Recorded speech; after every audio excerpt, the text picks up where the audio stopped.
Friends, welcome to my channel. আজকে আমি যে রেসিপিটি দেখাবো সেটা খুব ইন্টারেস্টিং।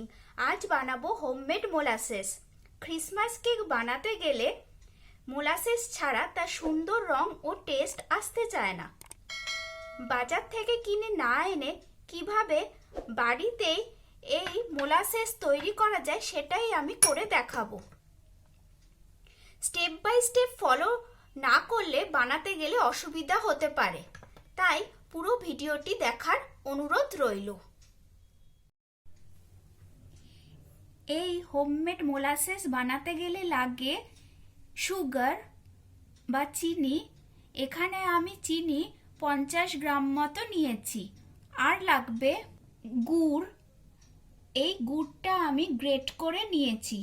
গুড়ও 50 গ্রাম নিয়েছি। আপনারা যে পরিমাণ চিনি নেবেন সম পরিমাণে গুড় নিতে হবে। শুধু চিনি দিয়েও আপনারা মোলাসেস বানাতে পারেন বা শুধু জ্যাগেরি দিয়েও আপনারা মোলাসেস বানাতে পারেন, কিন্তু তাতে অথেন্টিক ফ্লেভারটা আসে না। তাই জন্য আমি দুটোর কম্বিনেশনে আপনাদের করে দেখাচ্ছি। আর লাগবে আন্দাজ মতো জল। তো চলুন এবার প্রণালীটা শুরু করি। প্রথমে প্যান গ্যাসের ওপর বা ইন্ডাকশনের ওপর বসাতে হবে। এরপরে যে চিনিটা আছে সেটা অল্প অল্প করে দিতে হবে।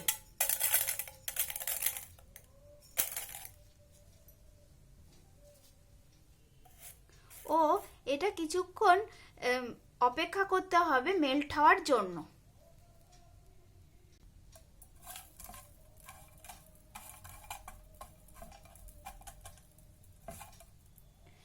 চিনিটা মেল্ট হতে শুরু করেছে।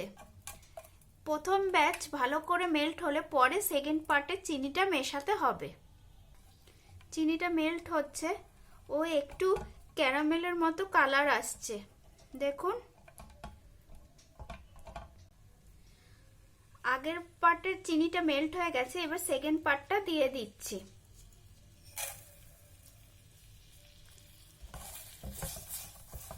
ও ভালো করে আবার সেকেন্ড পার্টটাও মেল্ট করতে হবে।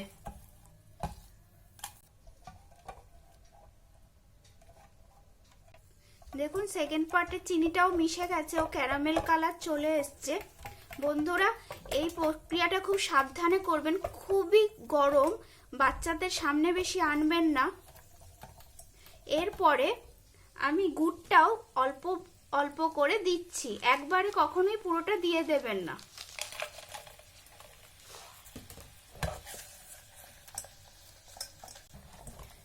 দেখুন সেকেন্ড পার্টের গুড়টাও মিশে গেছে। এরপর পরের পার্টটাও আমি দিয়ে দিচ্ছি।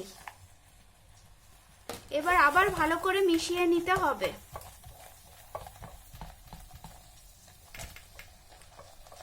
গোটা প্রক্রিয়াটা লো ফ্লেমে করবেন, না হলে ক্যারামেলটা বেশি বার্ন হয়ে যেতে পারে। এইভাবে ক্যারামেলটা করতে হবে। দেখুন কালারটা কিরকম ডার্ক চলে এসছে, অনেকটা মিল্ক চকলেটের মতো। ও বাবেলও হচ্ছে, ফুটছে। তো এই অবস্থায় আমি এটাকে নামিয়ে নিচ্ছি ও কিছুক্ষণের জন্য ঠান্ডা হতে দিচ্ছি। মিক্সারটা আমার ঠান্ডা হয়ে গেছে। এরপরে পরিমাণ মতো জল দিচ্ছি। এটা আন্দাজ মতো দিতে হবে।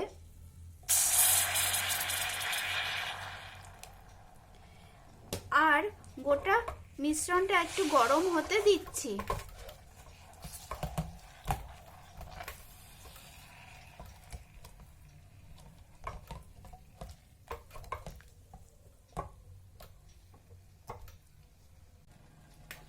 জল দেওয়ার পরে এই মিশ্রণটাকে একটু ফুটতে দিতে হবে। যখন একটু গ্লুকোজ সিরাপ কনসিস্টেন্সিতে আসবে তখন বন্ধ করতে হবে।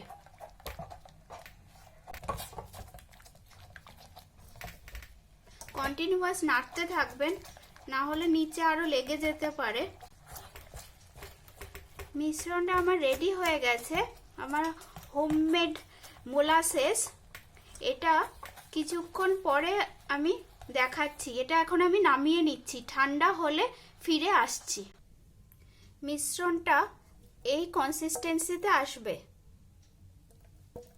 এরপর কিছুটা ঠান্ডা হলে, পুরো ঠান্ডা করবেন না তাহলে জমে যেতে পারে। এরপর এটা যে কন্টেনারে আপনারা রাখবেন তাতে রেখে দেবেন। আমি ঢেলে দিচ্ছি।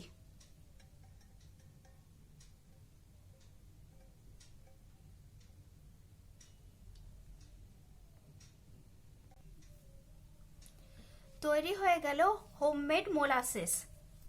দেখুন কনসিস্টেন্সিটা এরকম সিরাপ লাইক কনসিস্টেন্সি হবে। যত ঠান্ডা হবে তত এটা জমে যাবে, তাই বেশি ঘন করে নামাবেন না। রেসিপিটি কেমন লাগলো তা অবশ্যই জানাবেন। ভালো লাগলে ভিডিওটিকে একটি লাইক দেবেন, শেয়ার করবেন ও আমার চ্যানেলটি সাবস্ক্রাইব করে আমার পাশে থাকবেন ও পাশে থাকা বেল আইকনটি প্রেস করবেন। তাহলে আসি আজকে, টাটা।